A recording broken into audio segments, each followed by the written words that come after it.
For the people that are leaving the Great Resignation, I would say first start with like what you're curious about. Like, what do you find yourself searching on Google at like 2 in the morning? Or like what forums or rabbit holes do you go down where you want to learn more about that?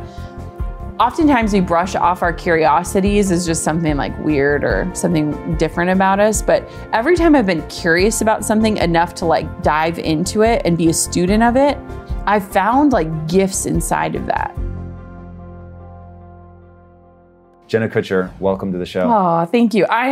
Drew has been listening to your show and texting me photos, and I listen too, but he is like just pouring through the archives, and I am just really honored to be here. Super cool. Well, I'm excited to have you. The book, How Are You Really, was yes. amazing. Thank you. And what I want to know is, how do you, if somebody comes to you, and this is a question I get asked all the time, they're feeling lost, not sure where to go with their life, what can they start doing right now to make sure that they get the self-awareness that they need to not waste another year or, God forbid, even longer?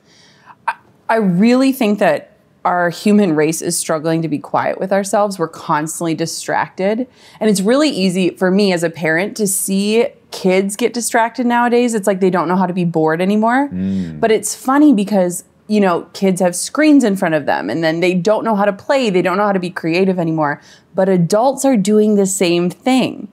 And so I think that so many people, when they're feeling that like lost or that kind of unnerved edge that I think a lot of us are like, where am I going? Where am I at? It's because we haven't gotten quiet with ourselves to actually face the answers. And when I think about the question, how are you really? There's a big difference there between just like, how are you? Good, great, better. I think all of us are living in that place a lot. But it's like when you're in a conversation and someone kind of leans in and you feel safe, how are you really? And you kind of let your guard down. We're afraid to do that with ourselves. So the first thing I would tell people to do is like check in with yourself, like really check in with yourself. If you need to schedule it on your calendar, just like you schedule a dentist appointment or a doctor's appointment, schedule in some time to like get quiet with yourself and not just ask the question, but be ready to listen to the answers. Okay, so how you liken it to the dentist or the doctor, which for me, I absolutely hate. Yeah, absolutely. And I imagine a lot of people have the same feeling. So one, how do we get the courage to do that? Are there tools for dealing with what you feel coming back that make that an easier thing to do? Yeah. You know, I think that courage is a great word to describe that because a lot of us, we go on to autopilot and autopilot just becomes our lives. Like we look at like, what are we doing? Have you ever finished a day where you're like, I worked so freaking hard and I have no idea what I got done? Yes. I hate that. And I have a neurodivergent brain. So I feel like a lot of times I'm like all over the place. And I am doing that intentionally because I'm afraid to get quiet. So if somebody hates or needs that courage, I think the first thing you need to do is learn how to be quiet. It's like I was talking to our friend, Jamie Kern-Lima. She's coming out of her book launch. She has been running, just running. And I was like, Jamie, when's the last time you rested? And she's like, I don't know. I don't know how to rest. I don't rest. I operate at this higher level. This is what I do. And I said, it's almost like you need to do a couch to 5K, but in reverse. Like we need an app that tells us today, you are going to get quiet with yourself for 1 minute. And tomorrow it's 2 minutes. And it's like we have to build that muscle. For me, rest takes just as much, if not more work than running full steam ahead. Now, is there a difference between resting and being quiet with yourself? Yes and no. I think that we need the margin of rest. Like rest offers us the margin to be able to silence all of the to-do lists and the things and the efficiency. And then when we have that margin, then we can get to the bottom of things. And so it's like the quieting of the mind. It's like meditation. I used to say, I can't meditate. My brain is too busy. I didn't realize that meditation wasn't silencing your brain. It was just starting to pay attention to your thoughts, right? There's a big difference there. There's a huge difference. I try, and I've realized and welcomed in that like the distractions are the meditation. It's just coming back home, just guiding yourself back. And I think that we don't do that enough in our lives when it's like checking in with ourselves. We get distracted and let the distractions take over instead of guiding ourselves back. So it's like if we can learn how to get quiet with ourselves and almost treat it like we're training for a marathon of like, today I'm going to just do a minute, tomorrow I'm going to do 2 minutes.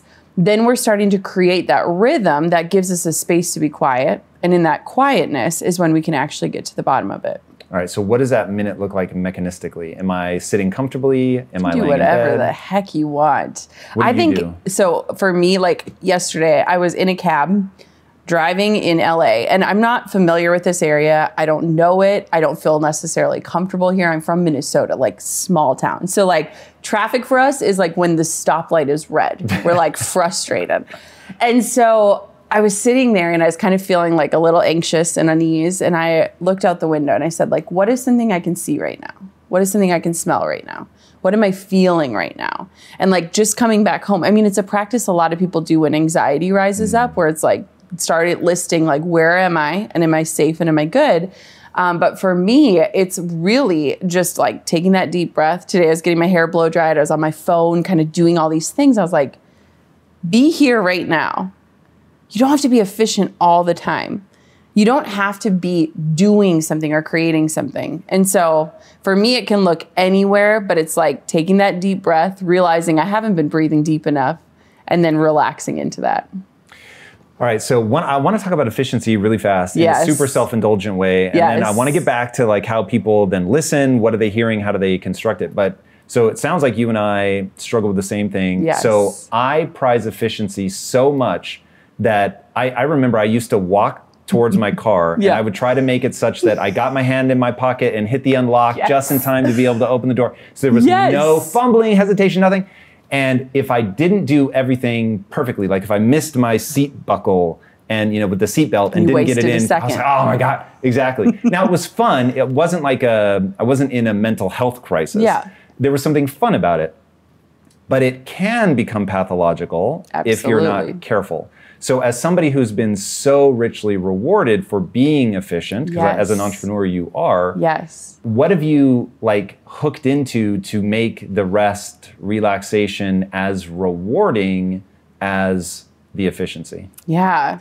So I am the exact same way. I literally am so precise at like, if I'm going to bring laundry up the stairs, I'm going to like make sure I fold it just right so I can drop everything off in one go at it. So I feel the same way, but I have had to learn how to rest. So an example I give in the book is at the end of yoga, there's Shavasana, where you lay on the floor. I freaking hated Shavasana. Just because it leaves you alone with your thoughts? Absolutely. And I felt like I needed to do a super sweaty workout in order to earn the right to rest. So if I didn't do an intense yoga workout, if I didn't do all the binds and the headstands and everything, who am I to lay on the floor for 5 minutes? I didn't earn it. That's a broken thought, but it's a thought that a lot of people hold, that we need to earn the right to rest, that it's not like our birthright. And I think that's kind of scary because I think we're constantly hustling. And I was actually really excited for my conversation with you because you and I are very similar in a lot of ways, but we also think very differently in a lot of ways. And I was like really excited to kind of break things down and just have those different perspectives, because you are where you are because you've worked the way you've worked.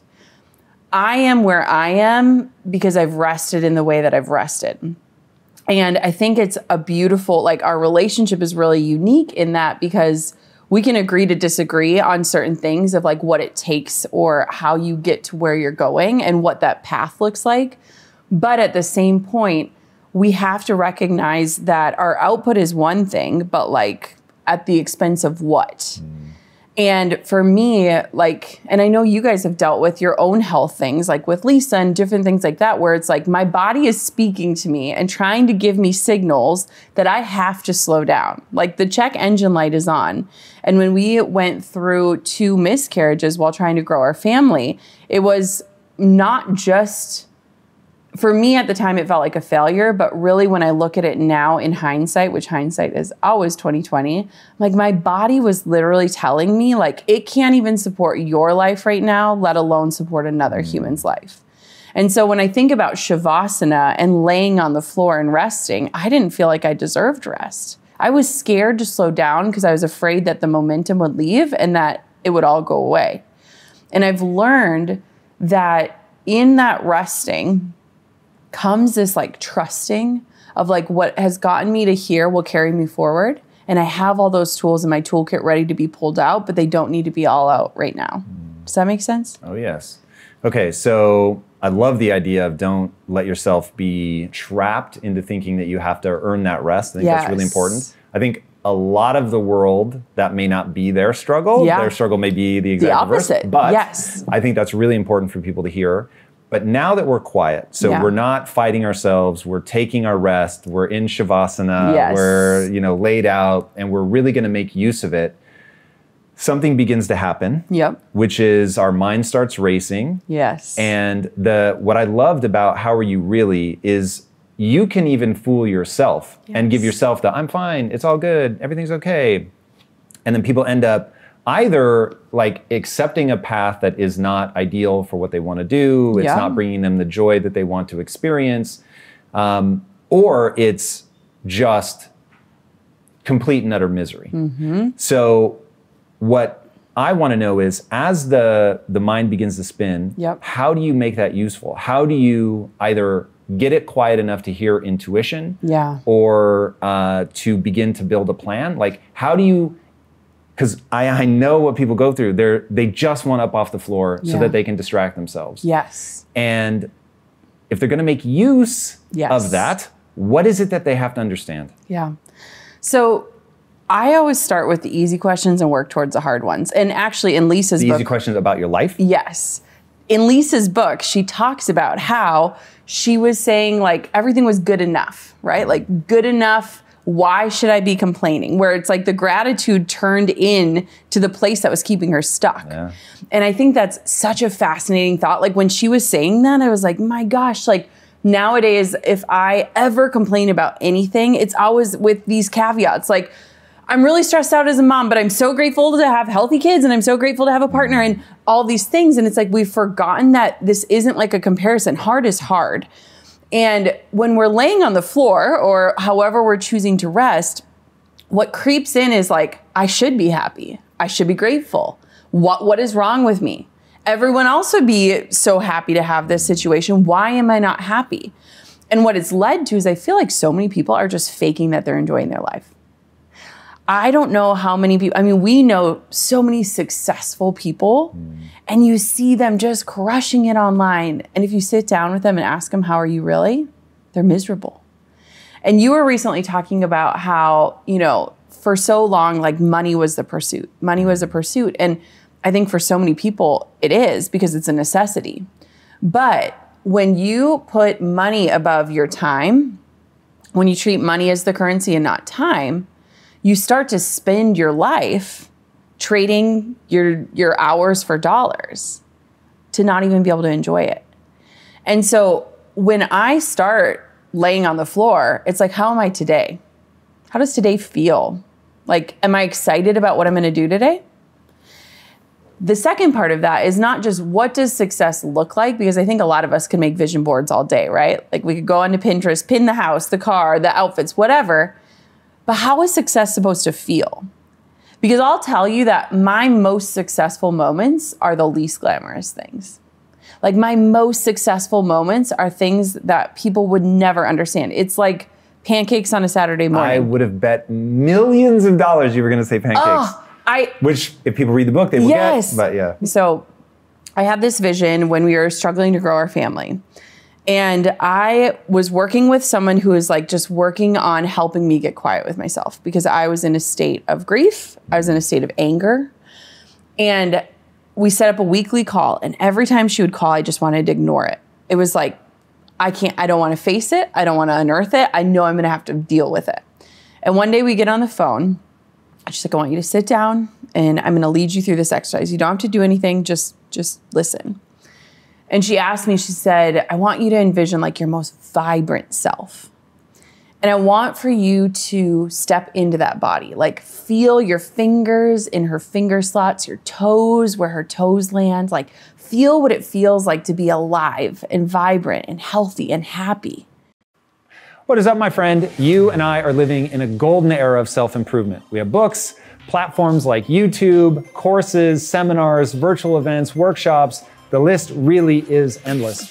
The internet has been so good for people like you and me who want to accomplish greater and greater things in life. And now, my friend, it is about to get even better. I've been spending most of this year working on the single most entertaining tool that you're ever going to have around self-improvement, and it is called Project Kaizen. It's a Web3 based game experience that will be unlike anything else you've ever engaged with in your life, partly because the technology is new and it's amazing. If you're not familiar with blockchain, NFTs, and all of that, Kaizen is going to be the perfect introduction for you, as it is an excellent intersection of entertainment and learning, all backed by the blockchain. We're getting closer and closer to launching this project for you every single day. We are working our faces to the bone to get this thing out there. And my friend, I want you to experience it. So click the link on your screen and head on over to my Discord channel to stay up to date and be one of the first to join me inside of Project Kaizen, which, by the way, gets its name from the Japanese term of never-ending improvement. All right, back to today's episode.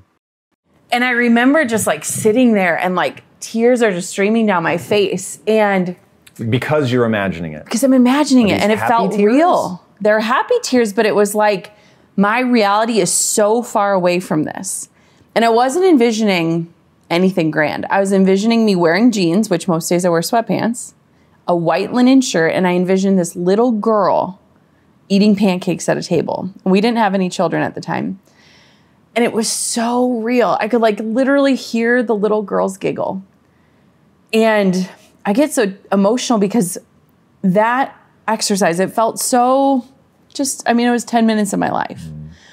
But it transformed it for me because then 2 years later, when we were able to have our daughter, when I was having those pancakes and hearing that giggle, I recognized that I was like living that moment. Do you remember when we were in Puerto Rico and Brendan told us, like, imagine the scenes for your life. Like, as someone who creates films like you want to do, you direct and you are in charge of everything. But we often cast ourselves as like the extra in our life. And when you imagine this scene and then you get to experience it, you're awake to it. And every single time we make pancakes and I hear a giggle, I'm like, this is it. And I think that when we're so hard on ourselves or when we can't get quiet with ourselves, we can't even hold a vision. And when we can't hold a vision, we can't realize when we're living it. It's like that quote, like 5 years ago, you would have prayed for what you're living today. Why do we need the 5 years to recognize that? Why can we not recognize that like every day we're getting one step closer if we're working towards it? Yeah, that idea of something to aim at, I think is really interesting. So in the book and in interviews, I've heard you talk about this, that you actually described the life you're living now when I think you were in college, and it was very atypical. Very. Like that would not have been the common description. Yeah. And that you and your husband ended up coming together on that, Yes. at least as you have described it, almost like through osmosis. Yeah. How important is that? Yeah. So as somebody's getting quiet, is it creating a vision that you can then begin steering towards? I mean, absolutely. I think that for us, so we met my freshman year of college, Drew and I. We were just friends, quote unquote, for years. And we really were just friends. I always thought he was really cute, but that was where it kind of stopped. And what's fascinating is like when we got married, I was working at Target. He was working at a cell phone place selling cell phones. And over the last decade, we've like just transformed and grown together. But every step of the way, we've had both our own visions for ourselves. And I think you and Lisa have had this too, and you've experienced it through your evolution. But we've had our own visions for ourselves, but we've also had this shared vision. And I think that shared vision is so vital because if you are working towards a life that isn't traditional or that doesn't look like everyone else's, sometimes you need someone to cast that vision for you when you start getting lost, right? Sometimes you need someone to say, I see it. It's going to be great. You got to keep going. And you guys have so many stories of how you continued to light the way for each other and said, like, we're in this together. And it's fascinating because my husband's a stay-at-home dad. And in the Midwest, and I mean still everywhere, it's It's not traditional. I can't tell you the amount of times that we'll be somewhere or say something about our life or our lifestyle, and someone will look at Drew and say, and what do you do for a living? And then he'll say, I stay at home with my daughters. And then they'll look at me like, well, what do you do? And when we have, I mean, I am such a different person than I was when we stood at the altar 11 years ago. But what I think is beautiful is not only have we fallen in love with each version of ourselves, but we've welcomed in the evolution. I think people are so resistant of changing. We're so afraid of it. Look at the last few years that we've all lived through. We've faced uncertainty. We are resilient and adaptable. If you don't believe that about yourself now, what are you doing? Because we've proven to ourselves that we can face uncertainty and still come out of it. So what is so scary about changing your mind or changing your life or changing your decisions that you're going to face something different? That's scary. I think that's exciting. So Drew and I have really had to continue to like shine the light on like, here's the vision, here's the vision. He wanted to be a stay-at-home dad and we weren't able to have a family. To be a stay-at-home dad, you have to have children. So I had to keep shining the light, like we're going to get there. We're going to get there. But, you know, it's a lot of baton handing off. You guys have had that. You're in that right now where it's like, it's your turn to run, babe. And I'm right here behind you. And I think that a lot of people forget it's like we're on the same team and we share that vision. And when you do that, it makes it so much easier and way more fun to go through life like that. No doubt. Okay, so you get quiet. Yep. You build this vision. Yep. You hopefully surround yourself with people that can dreamcast with you, that they're taking the baton back and forth and you're building a life together. How do you know if you're building in the right direction? How do you know that you've created the right vision? That it feels good. That's very direct and gave me the chills. Okay, tell me this. You've done so many incredible things in your career. How many times have you arrived at something that you set as a goal and it felt empty? Only once. Really? Because I learned from it. It was so profoundly devastating. Okay, tell me more. It was so dark. Yeah. And thank God for Lisa. Yeah. Because she pulled me aside and said, you're really unhappy and it's now damaging our marriage. And because I had put our marriage first, I was like, that was the wake up call I needed to take immediate action. Because I was like, well, I know what my values are. Yeah. And so thankfully, you know, unfortunately, and you talk about this very eloquently, that sometimes we have to learn things the hard way. Yeah. And I wish that I didn't. I wish that I had just listened when people said that money can't buy you happiness. I wish I had understood what that really meant. Yeah. That money can't buy you the neurological state that you will most love being in. And maybe if somebody had said it like that, it would have broken through. But anyway, it didn't. So I chased money for a long time. Lisa finally pulls me aside, points out that I'm profoundly unhappy. And so once I decided, okay, I'm never going to chase money again, I haven't repeated that mistake. So now I definitely understand. It doesn't mean that I don't end up somewhere where I'm like, oh, I thought this would be different. Yeah. But I'm never chasing the outcome. I love that. So I'm just really cautious about as the process becomes less and less fun, because it's never like binary where you step across a line and, oh, now it's not fun. Yes. It's like, oh, like if you've ever been in the ocean and you feel like a cold current hit you and you're like, oh, what was that? And you back up and it's warm again. So it's like, it's kind of gradual. Yeah, exactly. So I've been careful not to get trapped. I make mistakes all the time, but I don't get fooled in that way anymore. Your audience should learn that from you. Like that is one of your greatest lessons you can offer, because I think that people continue to set goals and they arrive at them and they don't feel like they thought they would. And then they start to doubt themselves and their ability to cast the right goals or to set the right goals. I remember when I first hit 6 figures, which was just a massive deal to me. And I remember the day, and I remember taking a shower and being like, why aren't the angels singing? Why, like, where is the celebration? Where are those like cute little balloons that all the girls on Instagram have? Like nothing is different about my life. In fact, I feel like exhausted. Yep. And you know, it's interesting because I feel like I learned that lesson really young. I was probably 25, and Drew and I sat down and I said, I was chasing the wrong thing. This doesn't feel good. And in fact, I'm really burnt out right now. And I was miserable. And I remember telling him, like, I would rather make $50,000 a year go back, eat more ramen noodles, whatever it takes, but to have time with you. Because here I am sitting and working and looking at a picture of you and I don't get to experience you. This isn't like what our life was supposed to be. And so I feel like so often when we're chasing these things, we're not actually staying in alignment of like, does this feel good? I mean, have you ever looked at your calendar and you're like, who booked this? Yes. It was me. Like, I did it. Like, where you're like, who chose this for me? Oh, wait, I put all these things on there and I don't want to do any of them. Yep. And I think we don't take responsibility for that first, but we also don't take the steps to change it. I feel like boundaries are like the new like balance. You know, balance was like the catchphrase for many years. And I feel like boundaries is the new word, but for good reason, because a lot of us, your wife included, we were yes people. We were trained to always say yes, to always say yes. Well, we have looked at boundaries as this thing that like keeps people or things out of our lives, when in fact, boundaries keep us in our life. And if we set right boundaries, so if we create boundaries that keep us living our lives, like boundaries for me, for example, we don't sleep with our cell phones in our bedroom.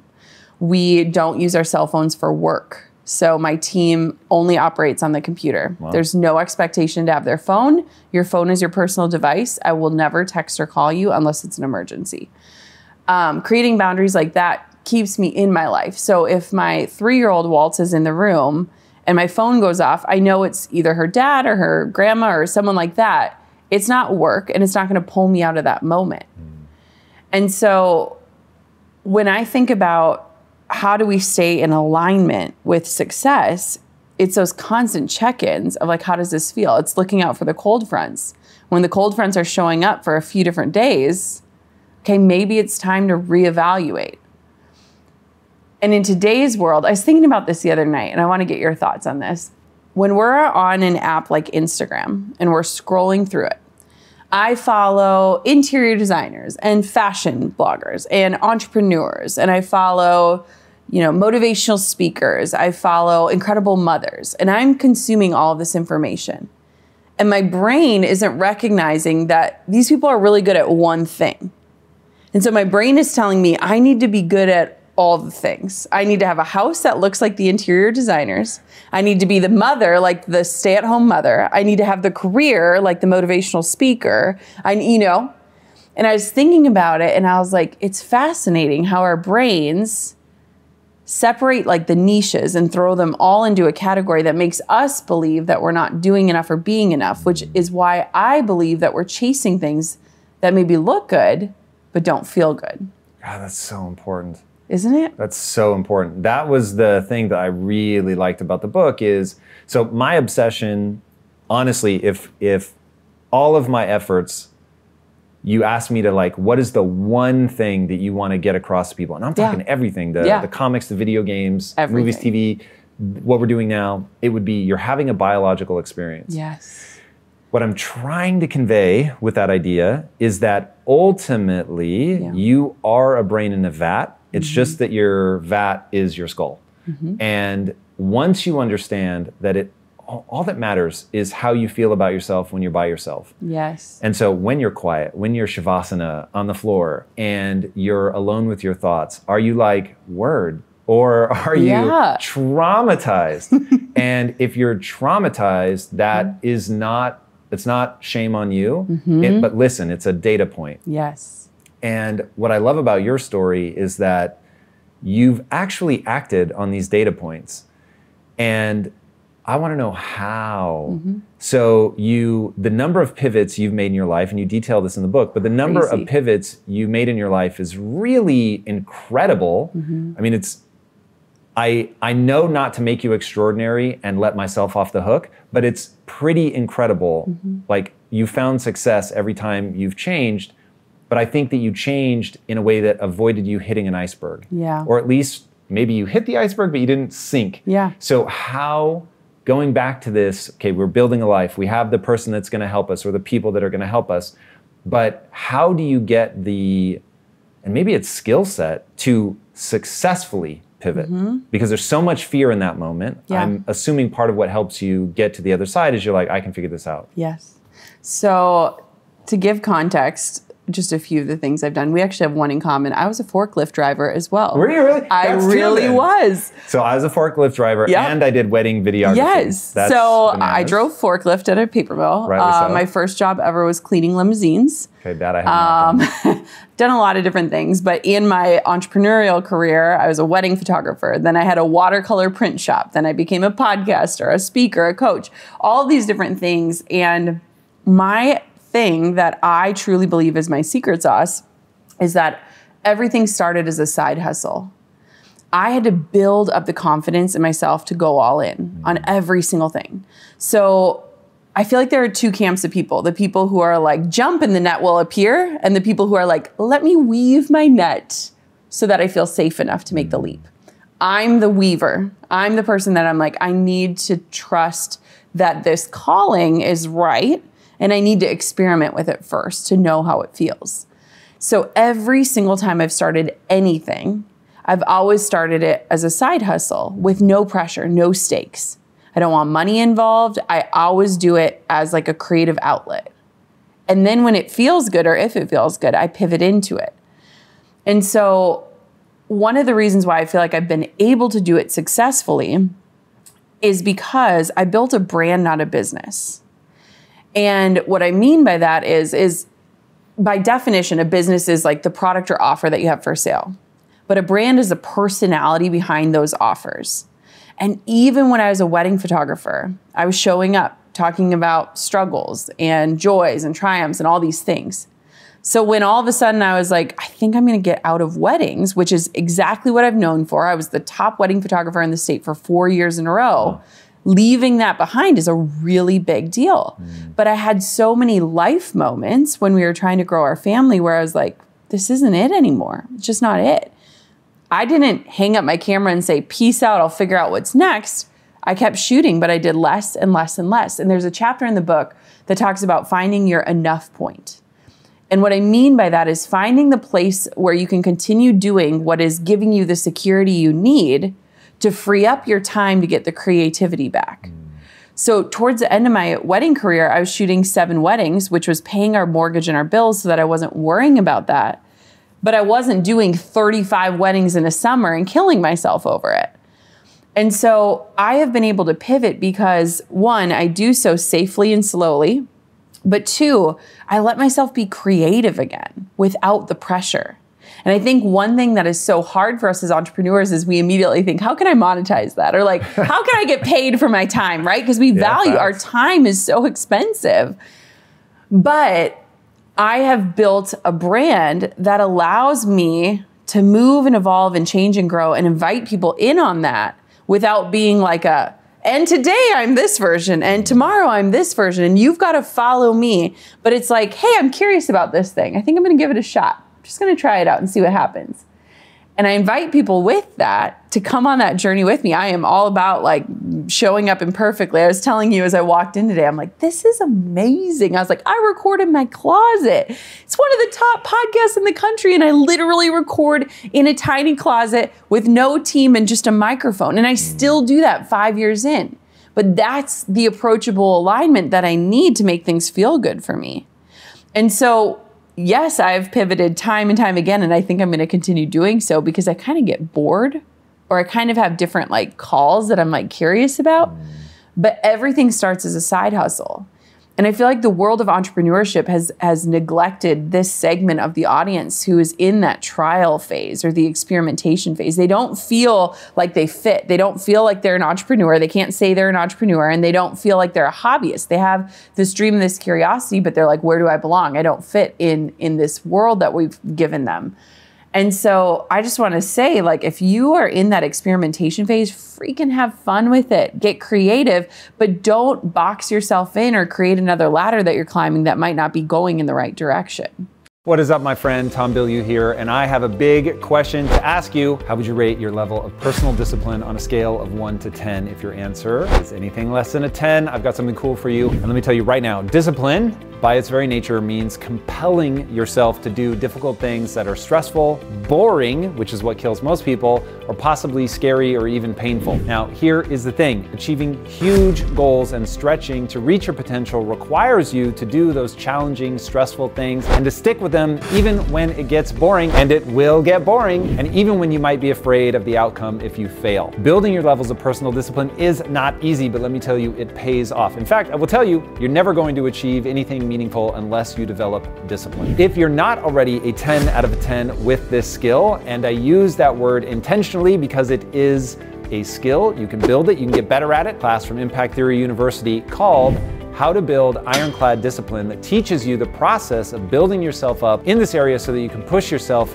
to do the hard things that greatness is going to require of you. Promise, if you want to achieve your goals, this is the #1 thing you have to focus on. As Jocko Willink says, discipline equals freedom. Right, click the link on the screen, register for this class right now, and let's get to work. I will see you inside this workshop from Impact Theory University. Until then, my friends, be legendary. Peace out. Yeah, I think that's really smart. I get so nervous when people say, burn the ships at the shore. Yes. And like, I get it. It's really motivating. But security it's so exciting. is huge. It also, yes, when you have security and you can take your time to think through a problem and solve it well, you're set up to build a brand and not a business. When it's all business and it's like, I have to make money right now today, Yes. you start making short-term decisions. It's not necessarily, certainly not optimized for your emotional state. It may not even be optimized for the long-term health of the business. Yeah. And so people get themselves into some pretty gnarly situations, caught up in like the romance of entrepreneurship. And there is romance. Like there's something amazing about building one of the world's most listened to podcasts from your closet. Like that's part of the appeal. And that's why when you came in and said, oh my God, this is all amazing. My identity is not tied up in that. And so I'm grateful for the compliments, very kind. But what I said was, all that matters is whether you're having impact or not. Yes. And so closet, set, it really doesn't matter. Yep. And so making sure that people are focusing on the right things, which you and I have, and when you were saying in the beginning that, you know, there's things that we disagree on, I don't know, reading your book, I feel like we have a different presentation layer. Like you and I are functionally different interacting with us, but at the end, we're both saying like, hey, be really thoughtful about how you feel because that's all that matters. And if you have $1 billion and no time to spend on the things that you love, what are you doing? Like it doesn't matter. It doesn't matter. It's funny, I had this goal of being debt-free by the age of 30. And did you make it? I did. I was 29. And I went into the bank to pay off our mortgage. And I like walked up and it was like, Michelle. And I was like, Michelle, I would like to pay off our mortgage. And she was like, I don't know how to do that. And she was like, are you sure? I was like, yeah, I really want to. And it's funny to me because I had hit this point where I was like, what is the point of making money when you're not even enjoying the benefits of it? And there's actually a chapter in the book called The Golden Handcuffs, which I think a lot of people are facing right now. It's like the Great Resignation from corporate jobs or jobs that people aren't happy in. And in this story, I had spoken with one of my best friends. We've been best friends since college. And every time I talked to her, she was just unhappy in her job. And she was the most devoted employee. Like I was like, I will pay you so much money if you come work for me, because she stayed with this company over a decade, but hated it. And every time I would tell her, like, you could do a million other things, she's like, you know, but I get vacation and I fly first class and there's a ping pong table in the break room. And I was like, do you do any of those things? Do you take vacation? Do you like ping pong? Like, does that really add value to your life? And I think the golden handcuffs can come whether you're an entrepreneur or in a 9-to-5 or even a stay-at-home parent, where you convince yourself that the perks should be enough, but you don't even enjoy those perks. And there's a voice telling you, again, like you should be happy or you should be blessed or you should feel so grateful for these things. But we've forgotten how to like listen to that gut feeling. We've forgotten because we're so analytical and logical, which I love. Like I'm a very logical person, but I forgot how to be emotional for a long time. I forgot to like feel my actual feelings. And being a mom actually has really helped me to see a lot of these ways that I've numbed things or dulled things or avoided things because I watch a 3-year-old try to process feelings. And I watch her get so frustrated or mad or like feeling so many things that she can't even express. And I'm like, ooh, I've literally just been trying to be happy and not actually feel the sadness. Or I've been trying to avoid the madness or the frustration until it bubbles over. And so it's interesting when we look at things like people leaving the workforce, because I feel like it's like that breaking point. It's like the straw that broke the camel's back where they're finally ready to be like, I'm going to jump and there isn't a net, but I'm going to hope that I can find one or make one. And so it's how do you think they're going to do? I hope that they're going to do great because I both hope they're going to do great. But like really look into the future because I think that you have a unique voice that people can really hear. I think a lot of the people that are going to jump or that have jumped, they crash. How do you help them build back up? Because it's survivable, but they're going to need tools. So I feel like when people are jumping, it's my first indicator that they're actually listening to themselves. Right? Like they're finally at their wit's end or they're finally at the place where they're like, I don't care that there's no boat there. I'm going to go. So to me, that's a really good indicator that they're finally coming home to themselves or like getting honest with themselves. But it is really scary because it's like, do you have the right tools in your toolbox to build up what's next? Or do you have the belief? One thing that you and I did and continue to do is like, if we don't know how to do something, we learn, right? And I feel like people have stopped embracing like the role of a student. It's like we don't want to be seen being at the beginning of anything. We want to like show up when it's perfect and fancy and done. But a lot of people are going to be at the beginning. And I think the more that we can show the beginnings, whether it's at this stage of their career or from 10 years ago or when you guys were like Googling what is a palette? Like Lisa's like, what is a palette? Sure, I'll do a palette. What is a palette? We've forgotten to be in that position of students. And so I hope that the people that are jumping and maybe crashing are poising themselves in a position to learn and to take on this belief that it's okay to be at the beginning again, but you've got to be willing to work. I think that's where things are getting a little convoluted in our culture. There are so many businesses right now that can't find people to work, right? Like there isn't that willingness to like pick yourself up by the bootstraps and show up for a shift, even if it's not your dream job. Right. And so how do we help people realize like, if you are not where you want to be today, you can keep doing that work while you're waiting. You don't have to waste that time. That work while you're waiting is super valuable. And that should be your boot camp to help you get to where you want to go. And for me, when I think about even the story of like the vision of me wearing jeans and a white linen shirt and the little girl with the pancakes, when I look down at my life, I'm like, I'm in freaking yoga pants and a t-shirt. If I can't even buy the damn jeans, why do I think that I'm going to change once that little girl comes into my life? Why do I not buy the jeans and wear them today and get one step closer to that vision? And so for the people that are hitting and crashing and burning right now, I hope that you can hold enough space to have a vision, but then move forward in even like the most microscopic way. Like if your vision is to be vibrant and healthy, maybe today you just put your running shoes on. Maybe tomorrow you take 10 steps in them. Maybe the next day you walk a mile. But I think we're afraid to even start, you know? Oh, yes. Yeah, and I mean, a lot of what you said has become controversial, which makes me very sad. Yeah. Because my thing is, so going back to, okay, the one thing I want to be remembered for, you're having a biological experience. If you're going to give me two things, the next one is skills have utility. Yes. And so the point of garnering a skill set is that it lets you do something that other people can't do, and therefore you become valuable and viable. And that doesn't mean that you have no worth if you don't have a job or you don't have a skill set. Yeah. You do, and all the creatures have a certain intrinsic value. But to glom onto that at the expense of understanding that the reason that humans have become the things we can do are so breathtaking, is that so there's a quote often attributed to Oh God, evolution. What's his name? I can't Darwin? remember. Darwin. Thank you. I can't believe I was blanking on it. He didn't actually say it, but it's somebody that was very, very familiar with his work and said, it's not the strongest of the species that survive, nor the most intelligent, but rather the most adaptive to change. And that's what makes humans as a species so incredible. So every species has to choose a strategy. So a horse comes out and it can do all the horsey things in 20 minutes. As you well know as a parent, is not the same with children. And so we have this long, protracted period where we have to be taken care of. We have to learn how to walk and talk and do all the human-y things.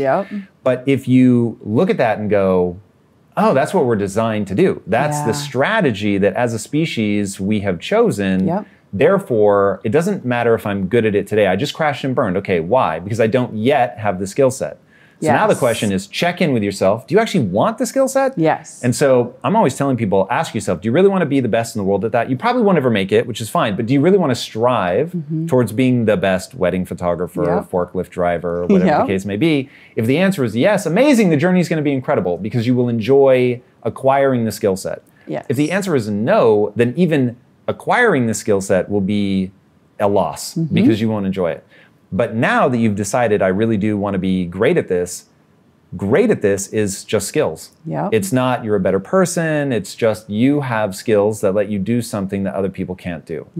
And so how do you become the best wedding photographer or the greatest marketer? You go get good at wedding photography or marketing. And so to me, that's always like really grounded it. And so when I think about there's going to be a lot of people doing the Great Resignation. You framed it perfectly. You've finally woken up to what you're really feeling.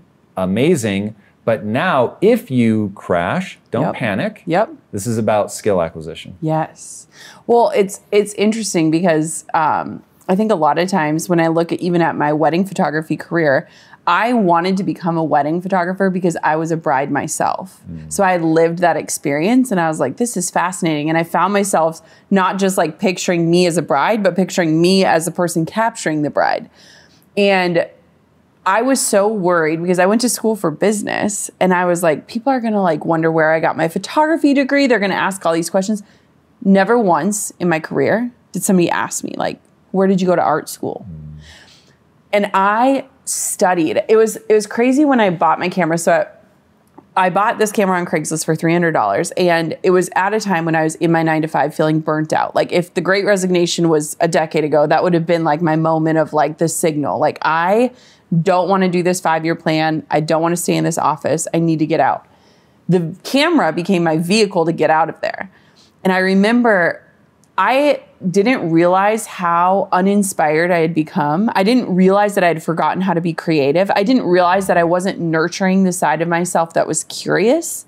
And so I bought this camera, didn't even know what the lens numbers meant, like didn't know anything. Like someone was like, oh, what lens you got on there? And I was like reading it. I was like 24 to 70 mm. Like I didn't know. I literally slept with my camera on my nightstand and would pick it up at random times like of the day with different lighting and try to learn how to shoot it. And it was like one of those things where I would make Drew dance around with our dogs, our little tiny dogs, and like try to figure out the flash and like try to learn it. And it was the first time in my adult life where I was a student that was curious enough to find the solutions without like someone telling me like, here's step A, B, C, D, and E. I was like, okay, I'm going to look at a picture and study it and wonder, what did somebody say to get those people to laugh that way? Or how did they like know where to set them up with a light looking that way? And so for the people that are leaving the Great Resignation, I would say first start with like what you're curious about. Like, what do you find yourself searching on Google at like 2 a.m? Or like what forums or rabbit holes do you go down where you want to learn more about that?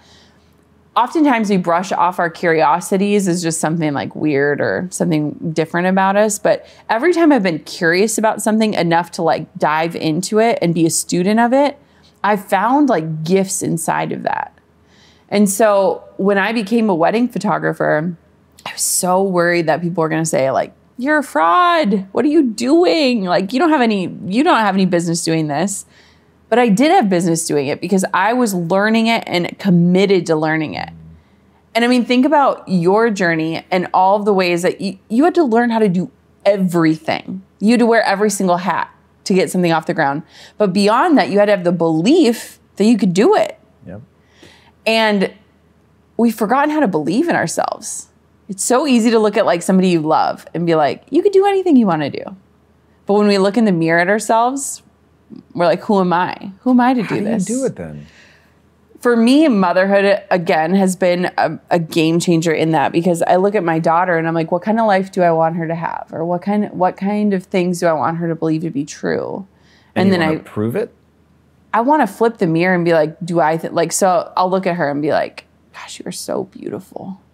And like, I love every little, like she's getting these little golden leg hairs. And I think they're like, when they glisten in the sun, I'm just like her body is just this miracle.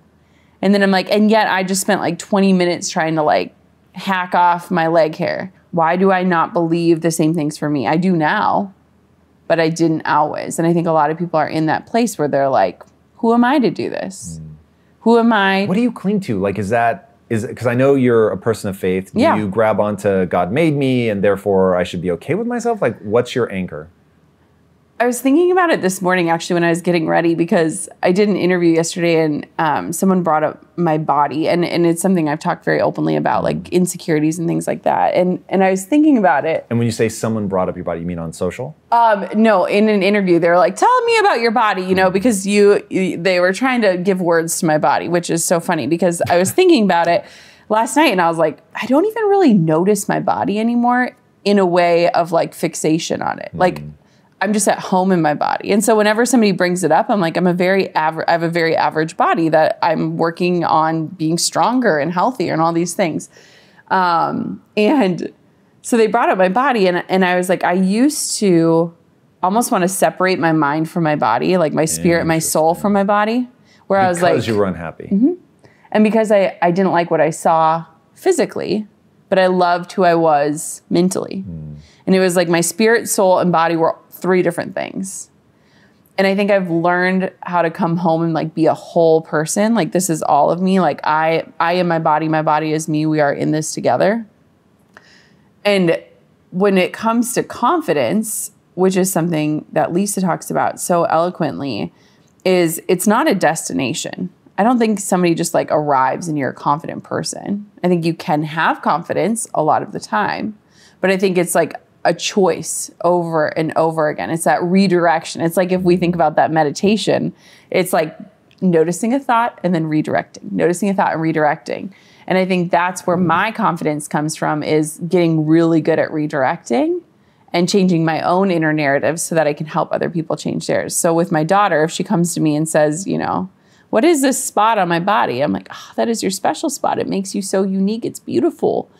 And then the same way, then I'm challenged as a mom to look in the mirror and be like, that spot on me, it is so unique. It makes you super special.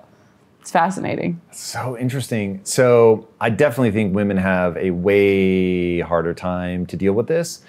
It's interesting. So you mentioned something earlier about women, and I don't remember. Oh, you were talking about feelings and like being upset by something. And so I read this really interesting tidbit. I haven't gone into it deeply enough to like really say, no, 100% this is true, but it hit me, it allowed me to predict my wife better. Ooh. And so my whole thing is, I love this. Truth is really, so the human mind is a prediction machine. The reason that you should believe things that are true, I would say true and optimistic, is because when you believe things that are true, they allow you to better predict the world. So anyway, the thing that this said was that part of the role that estrogen plays is that it makes it okay to sit with an emotion. Ooh. Now, all of a sudden I was like, oh my God, my entire life with my wife just made Why did I wait this long to learn this? I was like, hold the phone. So, because Lisa and I will get in these fights over, she'll say something like, what you did just upset me. And I'm like, I can't have that. So in my 20s, I would try to convince her that she shouldn't have felt that way because I couldn't handle sitting in the, I messed up and I've made this woman that I care about more than myself feel bad. And that feels so bad. I have to change state. I have to get out of that. I've got to convince her that that doesn't make any sense so that I can get out of this feeling. Good. And so once I understood that like she can actually, she's more comfortable being uncomfortable. And for me, it's like, oh God, like I can't do this. Like we've got it out of your skin. 100%. Like, so. Oh my God, I love this. Now, I don't I have two pieces that even I'm not sure yet how they fit together. Yeah. But so you've got that where women are just way more comfortable being uncomfortable, so they can sit in these feelings, they can have them, they embody their feelings way more. Yeah. But then there are women who make a living speaking to women in the way that you do. Mm-hmm. When I have them on the show and I go to research them, there is a weird phenomenon that I don't even know if you guys are aware doesn't happen on the male side. I've never once seen it with guys. Tell me more. And that is when, like, if I were to search for, there's a bunch of people in our space where only women, if I search their name, in the midst of their interviews will be people critiquing them. Oh, yeah. And I'm like, what? Yeah. Like, that's so, other women, of course. Yeah. They're 0% guys. In fact, you might see a guy critique your program, but they would never be critiquing you. Whereas other women are like critiquing the woman. It's so weird. It's crazy. I don't know if that has anything to do with, like, they're just super comfortable sitting in, I'm annoyed or judgment. I don't know. I don't know how these two things, but they fired in my brain at the same time as you were talking about it. So it came from you talking about being confident, the spot on your body. And I'm thinking, oh God, you and I both know you will arm your daughter well, but the world will test that in a way that's just super gnarly. Yeah. And my question is, so you're laying this amazing foundation to get her to love herself. Yep. How will you help her deal with the fact that we are both the shout and the echo? Yeah. In my book, there's a chapter called The Battlefield of Cuts, and it was about the first time that I realized my leg hair was something that was being made fun of. It was on a school bus. We were going to the zoo of all places, and this little boy was like pointing at my legs. And my family is like a naturally hairy family. I don't know. I blame my grandpa. I don't know. His arm hair is just exceptional. And I remember going home and like begging my parents, like, can I please use a razor? I was 8 years old. Whoa. 8. And my parents were like, no, that is too young. And they knew, like, once you start, you can't really stop. Right. So, like, don't go down that path. Well, I did it anyways. And I remember a few nights later, I'd fallen asleep on the couch between my mom and dad. And they were rubbing my body, just like relaxing me. And all of a sudden I could like feel the prickly, like they knew I had gone against their wishes. And the next day we had one of those, we have to have a talk. And, they were disappointed that I didn't listen to them. But I think my mom had this empathy of like, here's what it means to be a woman. Like, I just don't want you to hit this so young. And it's so interesting because it's like, I always think about, so I'm a Christian, and I remember having my daughter, and there was a story that actually got cut from the book, and it's like one of my favorite stories, but it just in the cutting process, it didn't make it. But one morning she was 2, I went into her room, unzipped her from her little sleep sack, and Drew is a very neat freak, like he is super tidy. And so they're always cleaning things together. And I saw her lick her finger and try to wipe off her mole. And I was like, what are you doing? She was like, dirt. And I was like, that's not dirt. That's like, that makes you you. It's your special spot. And I thought I was going to have this profound moment with her, teaching her all about to love her body and all these things. And she was ready for breakfast. And so I was like, well, there goes that parenting moment. And the next day I go in and I unzip her again, say, good morning, honey. And I watch her kiss it. Wow. And I realized how powerful messaging is. Wow. And then she grabbed my arm and kissed my special spot. And this is now a year and a half later, she still does it. She still kisses it. And I realized, like, if I can be the voice that like reframes the dirt to something beautiful, and if it could happen in a 24-hour time period for a little impressionable mind, how can we help the messaging change? And how can we be louder? Because the world is so loud. Even being in LA, it feels different to me. The pressure feels different. I don't know what it is because, we live in small town Minnesota, and it's a different culture. You guys would just die laughing at the way we dress because it's so freaking cold, where it's like you just put layer upon layer upon layer upon layer. And nobody really focuses on what you look like, and it's not the same pressure. And so I actually love living outside. I don't think I would do well in a culture like this because I don't often spend much time thinking about how I look. I record my podcast in a closet. I don't even have video turned on because it's not about how I look. For me, making the biggest impact is using my voice, whether it's in a book, whether it's on my show. It's not at all about what I look like. And when I think about this next generation coming up and just like the pressure to like stay young and thin and all of these things, it's like my kids are watching me, and if I can make an impact in my home first, that can make a bigger impact in the world. My daughter never likes to wear clothes, and so she's like always running around in her underwear. And I don't ever want it to stop because the moment that she feels shame about her body starts that path that like led me to shaving my legs at 8 years old. And so it's fascinating, but you're right. There are so many times where I hold a candle up or think about my male peers in the industry and think, have they ever felt this way? Or have they ever had to deal with it? I was with Ed Milet. Something else. Yeah, it's totally different. And like I had an interview yesterday and I like had to pump because I am feeding a baby at home while I'm even here. I'm like, I'm never not a mom. And I was like, no man has ever had to think in terms of like 3-hour time segments about like how they're going to do this. And so it's fascinating. It brings up new challenges, but it also is so different from what you guys deal with. Yeah, it's very different. Yeah. And the key is getting those tools to deal with it, like figuring out, okay, how am I going to process this? And I think understanding the other side is incredibly useful as well. Yes. And I'm curious, so how do you deal with that? So I become obsessed with this idea that I used to say, be the shout, not the echo. Yeah. And now I realize no matter what, we're all the shout and the echo. So you put yourself out there as the shout, you do you, whatever that is, but it's going to come back. And it's going to come back. Some people like it, some people hate it, whatever. But as a human, you don't get to, meaning everybody, like even Elon Musk, who I really hold up as like, I don't admire people like that. Yeah. But I fucking admire this guy, like in a way that is just, I wish, right? I wish I had a mind that works like that, even though he advises people against it. But there's this video where some of the most famous astronauts in the world basically were condemning private space companies. And he cried, and he was just like, that's really hard to hear from your heroes.